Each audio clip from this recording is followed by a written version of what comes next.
Just a few weeks into the off-season, and it's already been a summer of change for the Boston Celtics. They traded longtime fan favorite Marcus Smart to the Memphis Grizzlies in a 3-team deal for Kristaps Porzingis, completely altering the team's foundation. The move sent shockwaves throughout Celtics Nation, as fans immediately cried out for the heart and soul of the team to return, criticizing the move through green-colored goggles. Porzingis' addition to the lineup will undoubtedly help Boston push forward, as the former All-Star put up career numbers last season, and while Smart's departure will continue to sting. Derek White and Malcolm Brogdon are waiting in the wings to step up.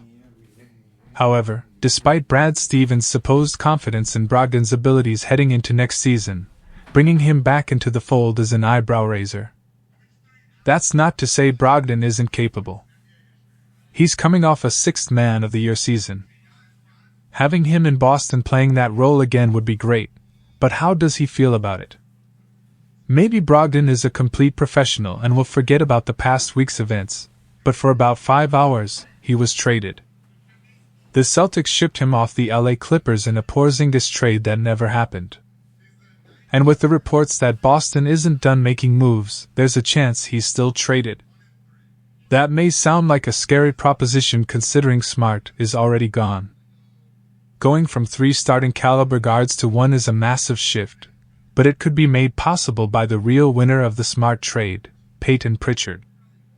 For the past year, it was a safe assumption that Pritchard wouldn't be on the Celtics by the start of the 2023-24 season.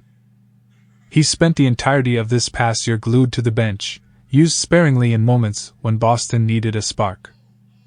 The offseason began with rumblings that Pritchard could be on his way out of Boston, but now, it looks like he could receive an elevated role in the Celtics offense. Assuming Derek White takes over the starting role, the Celtics should feel comfortable having Pritchard as the primary backup point guard next season.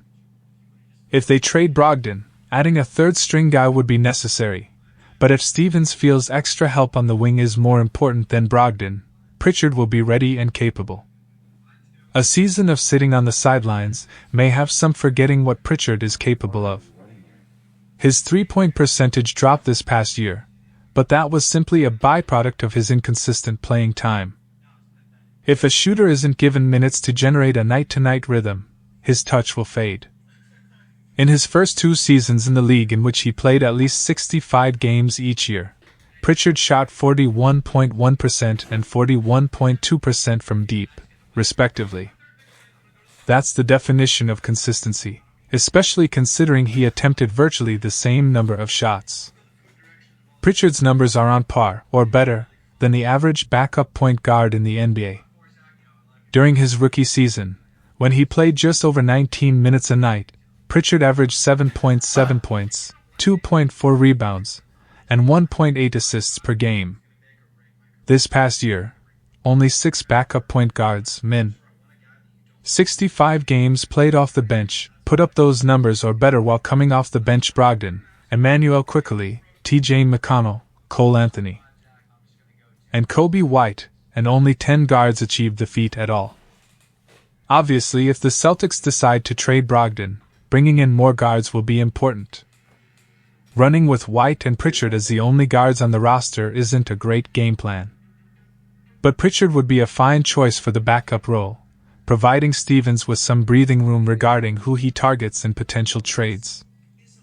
Boston entered last season with a glutton of guards, and throughout the year, it became clear that the cluster came at the cost of positional variance across the roster. Now, they're being forced to clear things up.